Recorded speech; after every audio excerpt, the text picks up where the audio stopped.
بسم اللہ الرحمن الرحیم۔ السلام علیکم ورحمۃ اللہ وبرکاتہ۔ جو شخص دن میں 50 یا 27 بار یہ دعا مانگے گا وہ ان لوگوں میں شامل ہو جائے گا جن کی دعائیں قبول ہوتی ہیں۔ جو شخص دن میں 50 یا 27 بار یہ دعا مانگے گا وہ ان لوگوں میں شامل ہو جائے گا جن کی دعائیں قبول ہوتی ہیں۔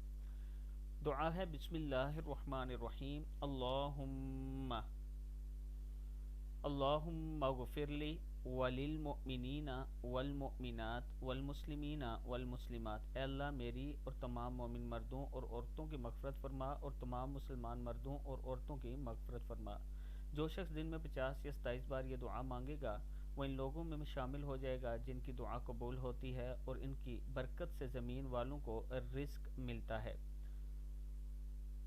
طبرانی میں ہے کہ صرف اللہم اغفر لی وللمؤمنین والمؤمنات پڑھنے سے ایک بار پڑھ لیں تو تمام مومنین کے برابر نیکیاں ملیں گی، یعنی ایک بار بھی پڑھ لیں یا 27 یا 50 مرتبہ پڑھ لیں۔ اللہم اغفر لی وللمؤمنین والمؤمنات والمسلمین والمسلمات، سوری یہ 25 مرتبہ ہے، 25 یا 27 مرتبہ، 25 یا 27 مرتبہ۔